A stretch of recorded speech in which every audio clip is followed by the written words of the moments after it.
이게 무슨 일이야? 바르셀로나 시내에서 갑자기 울려 퍼진 비명소리. 장모님의 가방을 채고 달아나는 소매치기.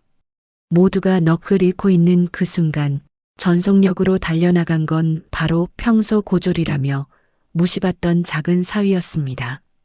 작은 사위는 100m를 순식간에 달려 소매치기를 제압하고 브라보, 브라보, 광장 전체가 박수와 함성으로 뒤덮였습니다. 사실 이 사위에게는 아무도 모르는 특별한 과거가 있었습니다. 오늘은 고졸 배달원으로 무시받던 사위가 바르셀로나에서 영웅이 된 그 감동적인 이야기를 들려드리겠습니다. 저는 결혼한 지 얼마 되지 않은 새내기 사위입니다. 결혼 당시 저는 고등학교를 졸업하고 배달 일을 하고 있습니다. 처가 가족들은 제 학력과 직업을 보며 노골적으로 불만을 표현했습니다.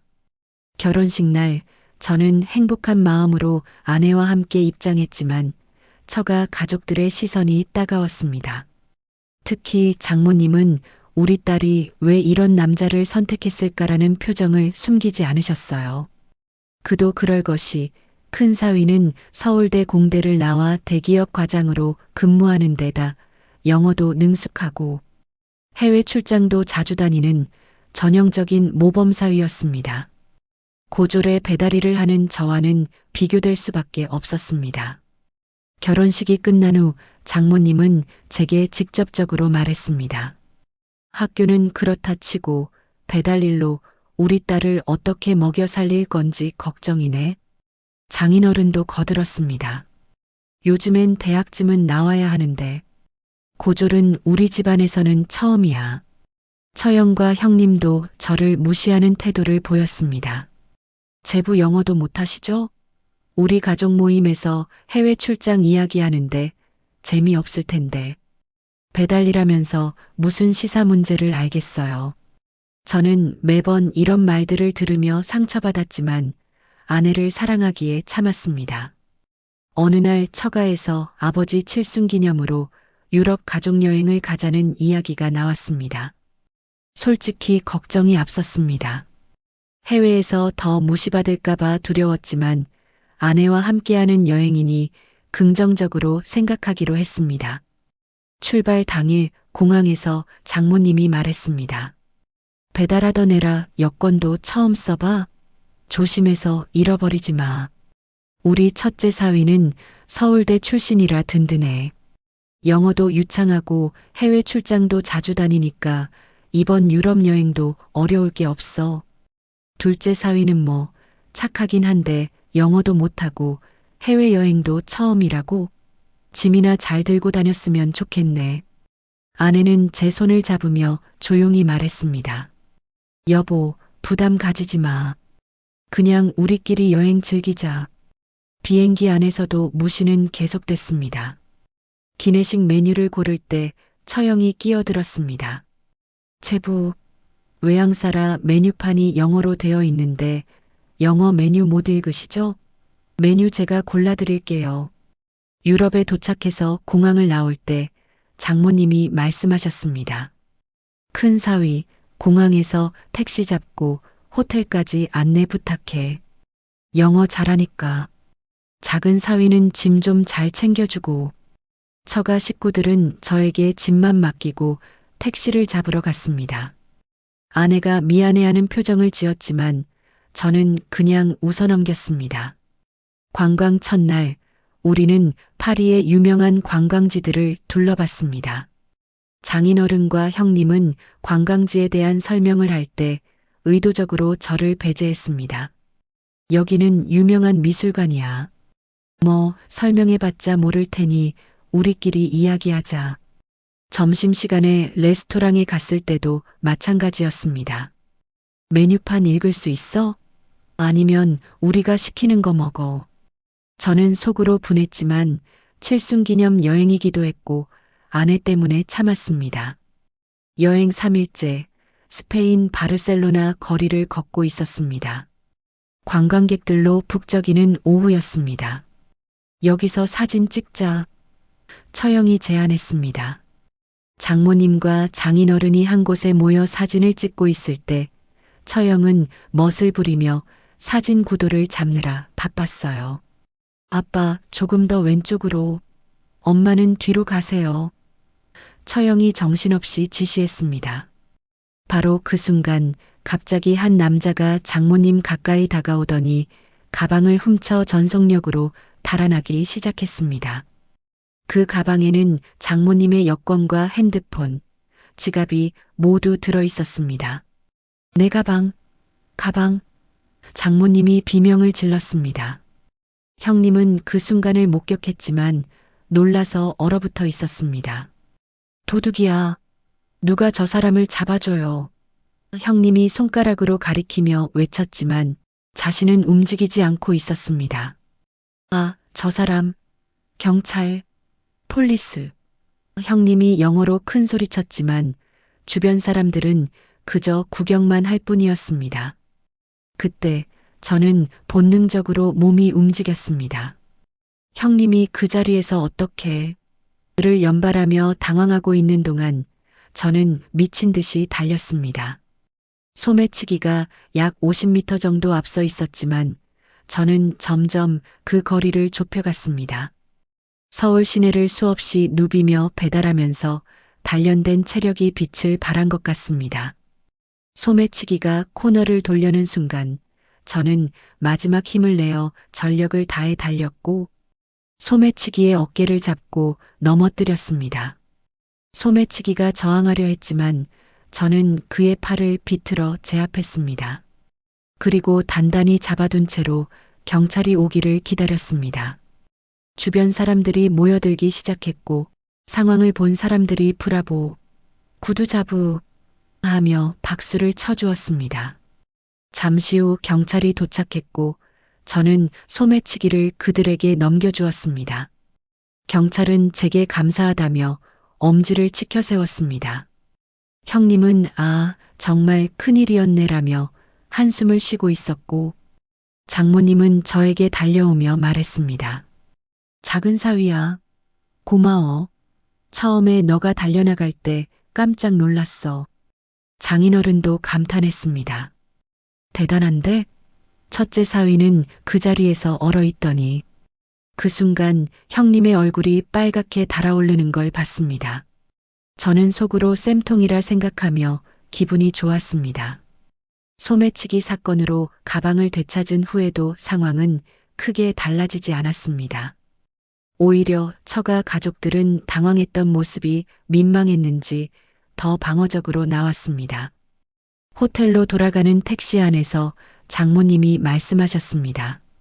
다행히 가방은 찾았네. 그래도 첫째 사위가 경찰을 불러주니까 일이 수월했어.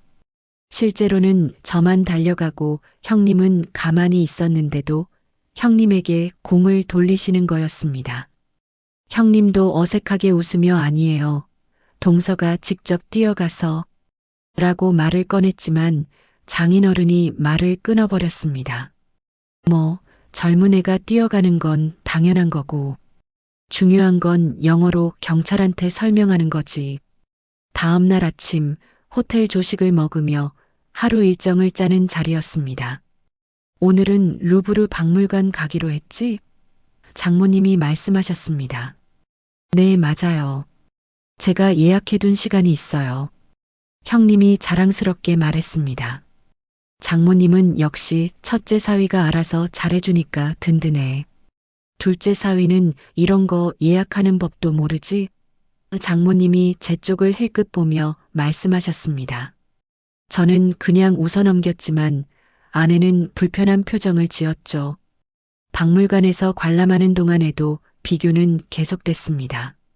이 작품은 1517년에 완성됐고 형님이 작품 해설을 하며 지식을 뽐냈고 와, 역시 서울대 나온 사람은 다르네. 이런 교양이 있어야지. 장인어른은 연신 감탄을 했습니다. 그리고 제게는 너는 미술관 같은 데 가본 적 있어? 라고 물으셨습니다. 많이는 못 가봤습니다. 저는 솔직하게 답했고 그럴 줄 알았어. 이런 문화생활은 어릴 때부터 가족이 데려가줘야 하는데 라며 말끝을 흐리셨습니다. 점심시간에 레스토랑에서 메뉴를 고를 때도 마찬가지였습니다. 첫째 사위, 여기서 뭐 먹을 만한지 좀 추천해줘. 영어 메뉴판이네. 아, 제가 인터넷에서 미리 찾아봤어요. 이 식당은 코코뱅이 유명합니다. 형님이 자신있게 말했습니다. 둘째 사위는 코코뱅이 뭔지 알아? 장인어른은 저를 시험하듯 물어보셨고, 아, 닭요리 아닌가요? 맞긴 한데 정확히는 와인에 졸인 닭요리지. 이런 것도 알아야 문화인이라고 할 수 있어. 잘 알아두게. 저녁 무렵 호텔 로비에서 내일 일정을 의논하던 중 이런 일도 있었습니다. 처형이 내일은 베르사유 궁전 가기로 했는데 교통편이 좀 복잡하다며 걱정스럽게 말했고, 장인어른은 첫째 사위가 알아봐줘. 너만 영어 잘하니까. 라며 형님에게 부탁했죠. 그리고 장모님은 둘째 사위는 내일 짐 정리 좀 해놔. 계속 뒤죽박죽이야. 저에게 지시했습니다. 아내가 참다 못해 엄마 저희 남편도 여행 계획 짜는데 도움 될 수 있어요. 말하니 아니야. 복잡한 건 첫째 사위한테 맡기는 게 낫지. 라며 아내마저 무시하더군요. 그렇게 소매치기 사건 이후에도 무시는 계속되었습니다. 오히려 그 일을 대수롭지 않게 여기려는 듯 더욱 형님을 띄워주고 저를 깎아내렸습니다. 파리에서 로마로 이동한 5일째, 우리는 콜로세움을 관람하고 있었습니다. 여기가 바로 검투사들이 싸우던 곳이야. 형님이 자랑스럽게 설명했습니다. 대학 시절 교양 수업에서 배운 지식을 뽐내고 있었죠. 장인어른도 주에 깊게 설명을 듣고 계셨는데 계단을 오르던 중 갑자기 가슴을 움켜쥐며 주저앉으셨어요. 아, 가슴이. 숨이 안 쉬어져. 장인어른의 얼굴이 창백해지고 식은땀이 흐르기 시작했습니다. 형님은 당황하며 어떡하지? 구급차? 구급차를 불러야 해. 라고 외쳤지만 실제로 어떻게 해야 할지 몰라 우왕좌왕했습니다. 누가 의사 없나요? 다크터. 애니원 다크터? 형님이 영어로 외쳤지만 갑작스러운 상황에 어설프게 대처했습니다. 그 순간 저는 즉시 행동했습니다. 배달 중 몇 번 비슷한 상황을 목격했던 경험이 있었어요. 저는 장인어른을 조심스럽게 눕히고 기도를 확보한 뒤 심폐소생술 자세를 취했습니다. 하나, 둘, 셋. 30회 가슴 압박 후 2회 인공호흡을 정확히 시행했습니다. 예전에 배웠던 응급처치 지식이 빛을 발했습니다. 형님은 그 광경을 보고만 있었습니다. 주변 관광객들이 하나둘 모여들었고 다행히 누군가 이미 구급차를 불러주었습니다. 구급대가 도착하기까지의 약 7분 동안 저는 멈추지 않고 심폐소생술을 계속했습니다. 구급대가 AED 자동 심장 충격기로 장인어른을 처치하자 다행히 의식이 돌아오셨고 장모님은 울면서 제게 매달렸습니다. 사위야, 너 덕분에 살았어. 병원에서 의사는 초기 대응이 완벽했다. 처음 5분이 생사를 가르는데 당신 덕분이다라고 말했습니다. 장인어른은 회복한 뒤 제 손을 꼭 잡으며 말씀하셨어요. 사위야, 내가 내 목숨을 구해주었구나. 그동안 무시해서 미안하다. 너를 오해했어. 형님은 한쪽 구석에서 말없이 서 있었고 그의 자신감 넘치던 표정은 온데간데 없었습니다. 병원 대기실에서 떨리는 목소리로 장모님이 저에게 물었습니다. 작은 사위야, 어떻게 심폐소생술을 그렇게 잘해? 달리기도 엄청 빠르고. 저는 그제서야 제 과거를 털어놓았습니다. 사실 저는 초등학교 때부터 태권도를 시작해서 고등학교 때 국가대표까지 갔었습니다. 올림픽 출전을 앞두고 있었는데 훈련 중 무릎 부상으로 운동을 포기하게 되었어요. 모든 사람이 놀란 표정을 지었습니다. 그래서 대학 진학도 포기하고 일찍 사회에 나섰습니다. 배달 일을 하면서도 계속 운동은 했고 나중에 필요할 것 같아서 응급처치 자격증도 따뒀습니다. 일하다 보면 가끔 이런 상황을 마주치게 되거든요. 처형은 형님을 째려보며 씁쓸하게 말했습니다. 저는 그동안 남편 학력만 믿고 있었네요.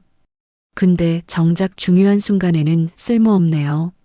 장모님이 눈물을 흘리며 말씀하셨습니다.